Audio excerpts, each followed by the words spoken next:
හරි පුතාලා. එහෙනම් අද අපි ඔයාලට පෙන්නන්නේ මේ වායු පීඩනය පිළිබඳ තවත් ප්‍රැක්ටිකල් එකක්. බලන්න කොහොමද වෙන්නේ කියලා. දැන් මෙතන තියෙනවා ජල බෝතලයක්. මේකට මම දාලා තියෙනවා මේ වගේ නලයක්. හරි?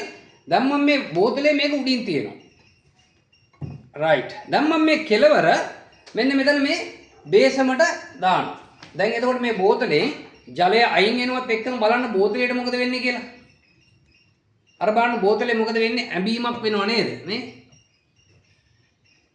අර බලන්න ලස්සනට ඒක වෙන විදිය. දැන් මේකට හේතුව පුතේ මේ ජලය බෝතලයෙන් අයින් වෙනකොට බෝතලය තුල ඇති වෙනවා රික්තයක්.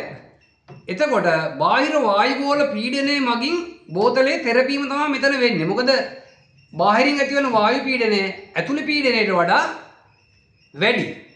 ඒ කියන්නේ අපි දන්නේ නැතුණාට පුතේ ඉතා විශාල වායු පීඩනයක් අපේ අවට යෙදිලා තියෙන්නේ. අර බලන්න. කොච්චර ලොකු වායු පීඩනයක් තියෙනවද කියලා. නේද? එහෙනම් ඔයාලට ගැටලුවක් එන්න මොකද අපේ ශරීරයත් ওই විදිහට චප්ප වෙලා යන්නේ නැත්තේ කියලා. ඒකට හේතුව පුතේ අපේ ශරීර අභ්‍යන්තරයේ තියෙන ද්‍රව හා වායු පදාර්ථ හේතුවෙන් මේ බාහිරින් ඇති වෙන පීඩනයට සමාන පීඩනයක් අපේ ශරීරය ඇතුලෙන් ඇති කරනවා බාහිරයට. ඒ නිසා අපේ ශරීරය ආරක්ෂා වෙලා තියෙනවා.